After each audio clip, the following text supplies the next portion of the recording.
Hello, hello. Yeah, I can be heard. Can you just say a quick hello? Hello. Yep, you can be heard. And so, with that, fingers crossed, we should now be on the air. So for everyone who may be watching us live, or if not, you're probably watching us on demand. Oh, I can hear myself in the background. Just check. Yep, so that means we're definitely working. Welcome to an episode of the Extreme Improv podcast. And today we have Christiane back on the show.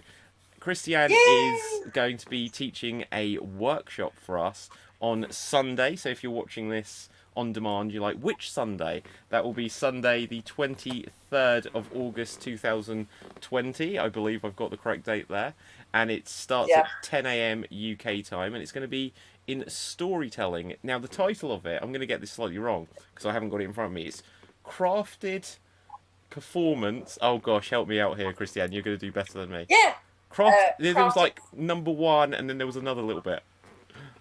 crafted performance storytelling number one. There you go. But it only said number one because I forgot to take it off when I sent you the copy.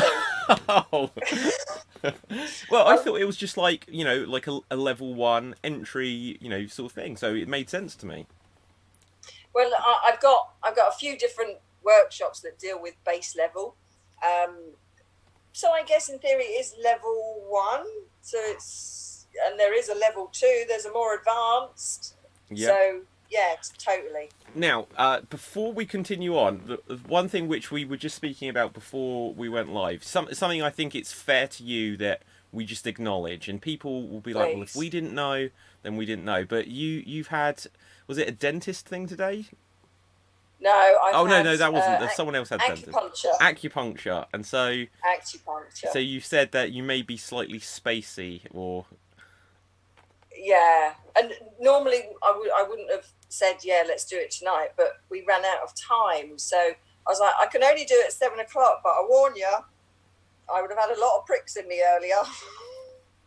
Sorry. No, it's all right. We appreciate the innuendo. I said to you, my mind will not be my own. Do you know Moxa? No, I don't. So Moxa is a thing they burn on you. So not only did I got lots of needles in me, they but I set had it on Moxa fire. on me. So basically, it gives you trippy dreams. So I'm just really spacey, and I'm not my public self.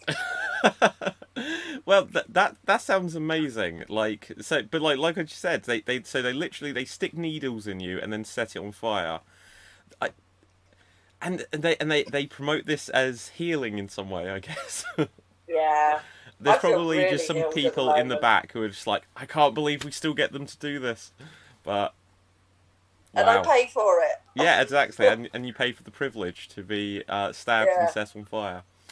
Okay, so let's talk a little bit more about storytelling, and then we'll come on to other stuff and mention obviously about the workshop. So tell us a little bit about storytelling for people that don't quite understand how it's its own performance art. People might have heard of a show called The Moth, which is probably the most famous worldwide show. Storytelling as a performance art is where people get up and they tell true stories, which is what The Moth specialised in. They've been going for years. But of course, we have been telling stories ourselves for years and years and years, longer than The Moth has been around. Since we were like 2-3 years old. Most of them were lies, probably. Like, was it you? No. Yeah. So stories are something that are inside of us, and they're what we use daily to connect with people. So by turning it into performance art, it gives it a little bit more of a structure, and it makes sure that the stories are prepared for an audience to receive. So the way I do it, I imagine The Moth and a number of others do it, there's different styles, is about, making it relatable to the audience, emotional connection, having a structure. There's different ways to open a story. There's the stuff I do is in the first person, as opposed to as if it's been written. I'm using it now. Yeah, does that answer your question? It does, just because I think people understand the idea of like watching a play. They might think, so is this like, I suppose the closest, if people haven't ever seen something like this before, is that it's like a big monologue, or it's not stand-up comedy, but it is just one person, or is it ever more than one person? Oh, well, I was actually writing a show with a storyteller in LA, and it was going to be a duo show. So the theme would run through the show, and we were going to use a little bit of improv. Yeah. One of us start a story, the other one finish it. There will be an arc and this, that, and the other, but coronavirus obviously put paid to that. Yep, certainly. But usually it's on your own. Yes, certainly. I was going to say, so if you do have more than one person, there's no reason why you can't do a collaborative story. If it ever bleeds into, like, with being the characters or representing characters, it would be, where does storytelling end and a play begin, I suppose. But I suppose you don't have to have things in their individual boxes quite like that. No, no. So when I do stories, I also do audiobooks. So for me, telling a story, it's very natural to go to bring a character alive. And when I do live storytelling, if my sister features in it, which she does quite a bit because she's wonderful for material, then I will give her a voice. Yes. So the audience can differentiate, but also so they can get a feel for her character. So it never becomes a play, really. Yeah, certainly. Okay, so... Could be a skit, though, actually, David. I've had you can easily do two characters having a conversation with each other, so it almost becomes a skit if you choose to drag that out of the story. Yeah. Yeah, improv skit. Yeah, absolutely. So I was going to ask, so how long can these stories generally last? So do you go see, is it usually done as one person has a storytelling show, or is it like a collection of different storytellers, or is the correct term tellers? I have heard that in my travels, where someone once asked, like, because I've done a tiny bit of storytelling here or there when I've been asked to, and one time I did a festival just where I was like, yeah, I want to do something in that. But I did meet someone who I'd said this to, and they're like, "Oh, are you a teller?" And I was like, "I don't know. That sounds a bit too specialised for me." Maybe that's like a little niche, or each area of England or the world have different ways to call it. But I just say performers at my show. Are you a performer? Well, I know they're a performer because I cast them, but. Please welcome the performer. Well, they're suspects. Oh God, I'm gabbling now. I like it. Suspects. Do you know what? That should be the term. I'm not a storyteller. I'm a suspect. I'm a suspect, and I guess they are. So, in answer to your question, time. You didn't.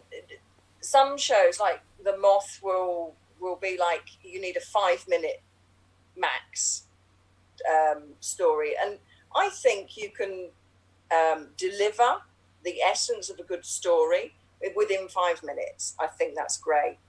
I tend to stick around the 8 to 15 minute mark because I love adding description and I love building the character and creating the platform and bringing in the emotion and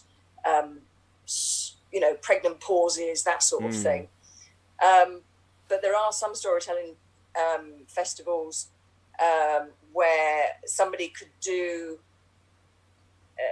almost like a 50-minute set, but it's a collection of stories, but there's one theme that runs through. Or a 20-minute 20-minute memoir. But this is it. All of our stories on Imperfect Liars are, there's no notes, you can't read. Right. But I've seen a lot of storytellers who have a podium or they're holding notes, and I think that's cheating. Yeah, certainly. Because the story comes from makes the it a bit heart. more of a TED talk, maybe. I'm not sure. Yeah, it's a bit too you should be there to connect with the audience, not connect with the words on the page. Does that make it a bit more almost like a poetry recital or something? So how does poetry ever relate to storytelling? I don't know. Perhaps we could telephone John Keats. I don't know. No. Oh, I'm so cheeky. So John Keats. No, not John Keats. So your question was poets. Poetry has a story. Oh, there's a really good poem that I love called The Ancient Mariner. Yeah. Did you ever study that at school? Love not. That. And it's it's epic poem, huge story about this journey and the things that happen and the albatross around the neck and da-da-da-da. So, yeah, there is some stories in poetry, but there's also a lot of nonsense that I don't understand in poetry. Sure, certainly. Yeah, it's fair. Like, again, I've done a little bit of. Do you know what the interesting thing was? Years and years ago, I attended a workshop which was on poetry, and this was just this one person. I'm not going to say this to disparage any poets or anyone that does poetry out there, but like the kind of sour note it ended on was that, so like, you know, can people be successful as poets? And the answer was not really. And like the thought that came out, and I know that this was somewhat maybe slightly tongue-in-cheek and slightly unfair, but we sort of came to the idea that, like, could we just take these skills and put it to a beat and call it a rap, and then it's monetizable? But as a poem itself, it's just like, well, you know, where do you get to do these? Do people hire you? And they're like, no, we just go to like Waterstones and tell a few poems here and there. Yeah, but creative pleasure. Absolutely. So that is the ultimate reward for any of these things we do. It's not, you know, improv or theatre or storytelling or poetry or music. It's not for everyone. Not everything is for everyone. So I know a guy in Tokyo who is mad about poetry, and he sends me stuff on email and he's like, oh, I've just read this. It's just fantastic, Christiane. And then he'll give me an analysis. He's 80, by the way. And then I'll message back and I'll say, thanks, Tim. But I don't really understand his analysis after I've read the poem. It's really deep stuff. Yeah. Call me obvious. I like cheddar cheese. Well, yeah, exactly. So you can go with any art stuff. You can go into that this is something that you need to look below the surface. You need to connect lots of dots, but I also feel that things need to be accessible. And if things aren't accessible, then you can lose your audience at step one just by not giving them a way in, perhaps. So when you went on that poetry course, how would you make a poem accessible to the audience? So the interesting thing on this is that, so the idea of making things accessible was a little bit more some of the students thinking of it rather than what we were being taught. And it's just a little bit of like my thing, which I always try to extend with improv and like a lot of things we do. That, like, I will give the better example from improv because I can give like definite examples.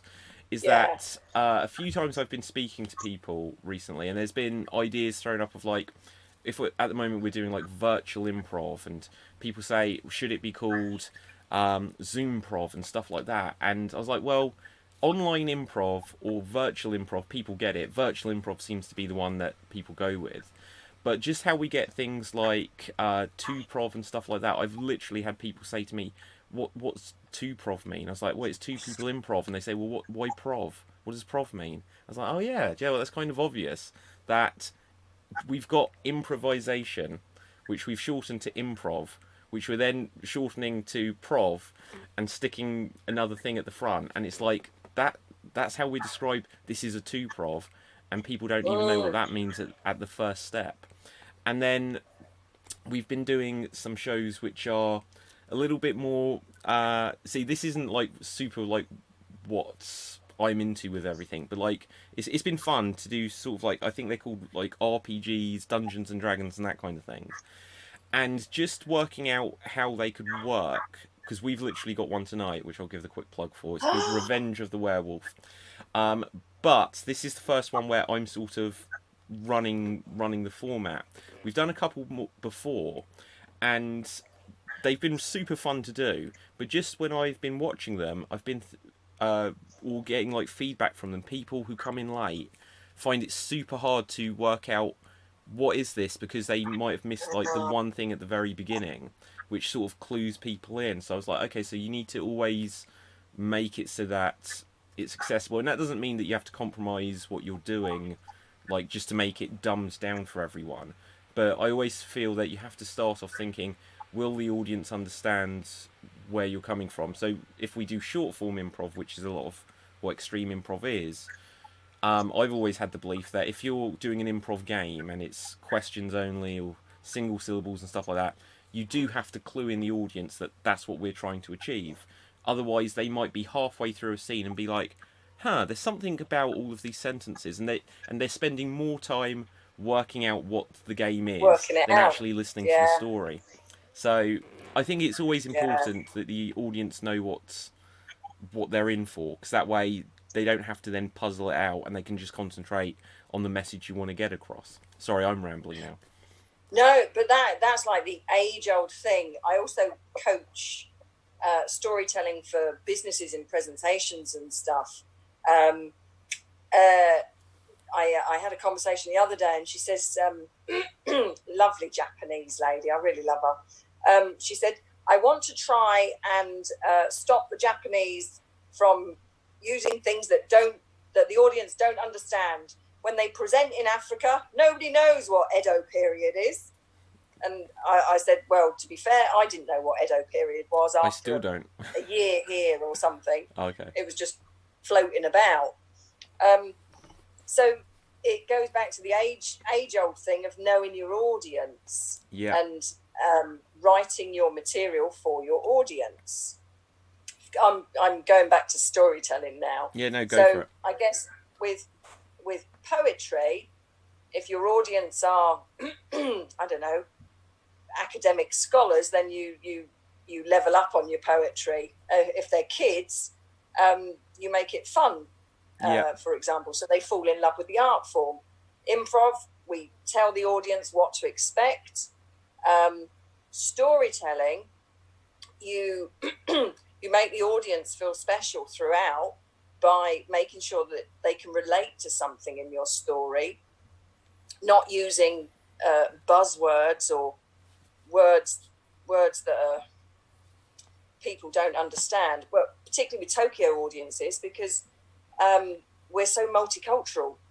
Yeah. So some people don't understand British English, some people don't understand American English, others are barely speaking English, so they're trying to catch up. So it's the whole thing about knowing your audience and how to pitch it to them. Yeah, no, absolutely. No, I completely agree. If you do things where you can sometimes seem perhaps a bit too clever clogs, or a bit too like, well, I'm the authority on this, and by making it so that other people can't catch up, and that way they won't want to admit that they can't catch up, and you see people can end up with like a air of superiority or something. But I also think that they might lose some audience that way. So I think that's super important to make it inclusive for everyone to be able to enjoy it. Okay, so time is already rushing by. I said I wouldn't keep you for too long. We did this last time, didn't we, David? We just whittled on for hours. We did. What was I going to say? I forgot my question now. What was I going to say? Oh yeah. So one of the things with the workshop this weekend is that there will actually be like a little showcase afterwards, which is a unique thing within the festival. So if I haven't mentioned the festival name, it is the Extreme Improv XStreamed World Championship Festival 2020. And throughout it, we've got all kinds of guest acts, guest shows, improv, stand-up, storytelling, podcast, the lot. And this is the only one where people can take a workshop and then go straight into getting a performance opportunity, which was, when you pitched it to me, I was like, that's a super exciting idea. So people can learn skills and then have an opportunity to showcase them for a worldwide audience, like within straight after, or an hour or so within, yeah, something like that. So tell people out there who may be intrigued or excited by this a little bit of a preview, if we can, without giving spoilers, of what to expect. Okay, well, I'm super excited about it. When you messaged me, I was just like, yeah, I'll do it, but I'm doing storytelling at the moment, so I only want to do storytelling. This is what I'll do. And you went, okay. Yeah. So it's really what I'm focusing on at the moment. So what we'll do is a 3-hour workshop, which is a little bit longer than a lot of the workshops that are happening around the world. But basically, it will make you show ready. Yes. Now, lots of people, I run these workshops face to face when I travel and teach, and people say, "Oh, I won't be able to perform. It's not ready. It's not ready." Well, it is ready because it's inside. Because you speak from the heart. So the workshop basically focuses on finding your story. So I look at triggers of memories. It's not psychology bullshit or anything. It's a mixture of improv technique and basic psychology, really. Lots of examples. People get to sort of experiment on their own. We then find the story that speaks the loudest to them. There's lots of group work. We look at all the different factors that makes a story nice and juicy and tasty for the audience, which is I just love stories, and then there will be like practice and feedback, which is why it's 3 hours. So at the end of the 3 hours, people can go and have a cup of tea. I miss tea, Yorkshire tea. Do you not get tea out there? No. Wow. I have to get care packages sent. Sometimes one of the international shops will stock, what's the red one? Tetley, maybe. I'm not sure. Something like one of the lesser brands. Yeah. But I do like Yorkshire tea. Anyway, so at the end of the 3 hours, they can go and chill out, have a cup of tea, have something to eat, and there's not enough time for their brain to start chucking negativity at them, to say, you can't do this. We're basically, they're still rolling, they're still running on that wave, hopefully. And then we go into performance. And to be honest, nobody's expecting perfection. I don't work people towards creating perfect stories. I work towards creating structure where you speak from the heart. Oh, and yes, they are funny. They could be serious stories, but we make them funny because no one wants to listen to sadness at the moment. Yeah, absolutely. And they just, I love performing on Zoom. For me, it's just like filming in a TV studio or filming a movie. You haven't got the pressure of the live audience. But in my head, when I look in the camera, I'm visualizing like a previous show that was super amazing, and I'm visualizing faces and stuff. So I love it. Yeah. So no pressure really. Oh, amazing. They'll be well looked after. Looked after. Awesome, brilliant. So that is going to be this Sunday. So that's 10 a.m. UK time. How does that translate to your time? Do you want it in Japanese? Yeah. No. Oh no, not in the language. Sorry, when I say translate, I mean convert. I'm very bad with these terms. 6 p.m. 6 p.m. So it's 6 till 9 the workshop here, and then the show is 11 p.m. at night until midnight. Oh my goodness! Wow. I know. But if That's you're in dedication. the UK, it'll be nice and early, so you'll be fresh, and Christiane will be sleepy by that stage. I'll be adrenaline. Well, that's very true. Do you know what? Whenever I do a show, like even doing these Zoom shows, like you say, sometimes I can just be like completely buzzing after them. I love it. Yeah. Okay. Let's very quickly. We'll kind of wrap up in a minute, but just about performing on Zoom and stuff like this. Now, there has been a part of me where there's been like at first there was a huge sadness when like being on stage and all that kind of went away and all of the bookings disappeared and everything. But then just a few weeks ago when they were saying about okay, we're on the roadmap to reopening things, I suddenly had this great sadness that oh no, I'm going to lose doing this on Zoom. And the one saving grace for me, the one thing that I was like it can't go away because at the moment you're in Tokyo and I'm in the UK, so if we want to do this, it has to be over Zoom. And we've had people, we've had people because we've done this World Championship Festival. Because originally it was going to be a UK championship, and it was just people could have come from around the world, but I just expected to invite people from different parts of the UK. But we've had people from India, we've had people from Venezuela, from the United States, from parts of Europe, and it's like, well, that can't happen unless we do it in a medium like this. So I don't think this is going to go away. I think it's just going to improve and get better. Yeah, it's just another platform that we can use to connect. I think that's the main thing, is connecting with people. Yeah. That's what I love. And with the Perfect Liars show, that was the idea. And I thought, I don't have to use Tokyo performers. I can use people that used to live here and have moved away. Oh, hang on a minute. I can use people in different countries. And people in different countries who are super into storytelling, so the passion's there, they're performers. I've made a rod for my own back, really, because the Perfect Liars show in Tokyo, the live one, doesn't always use seasoned performers. So the audiences are getting used to really, top-notch storytellers. Yeah. But I don't want it to go away either. And I think this is a wonderful medium for connecting and sharing, and just the joy of improv and performing is fabulous.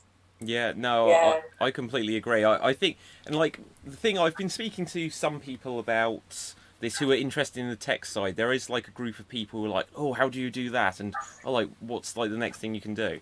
The idea which I'd really love to happen, and at the moment most people use Zoom, so I don't know if it will be something Zoom can put in there or not, but like at the moment, well, you're using a virtual background with your vegetables. I've got like a green screen here.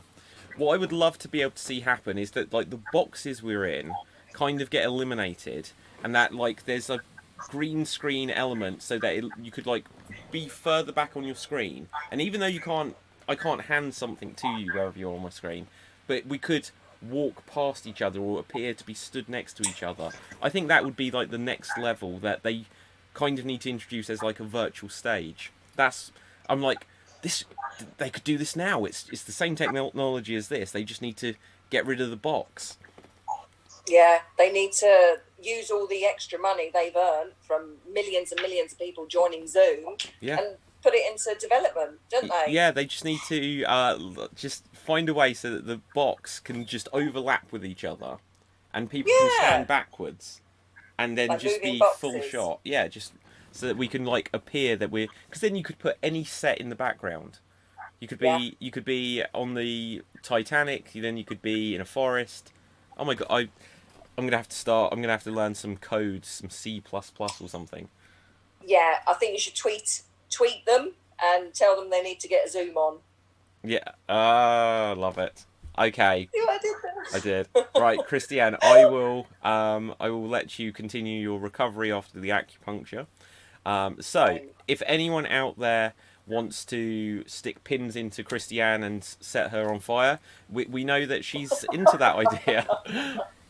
But you could perhaps tell a story about it with Christiane this Sunday, because she's got crafted performance and storytelling #1 as it is written. Oh, no. Right.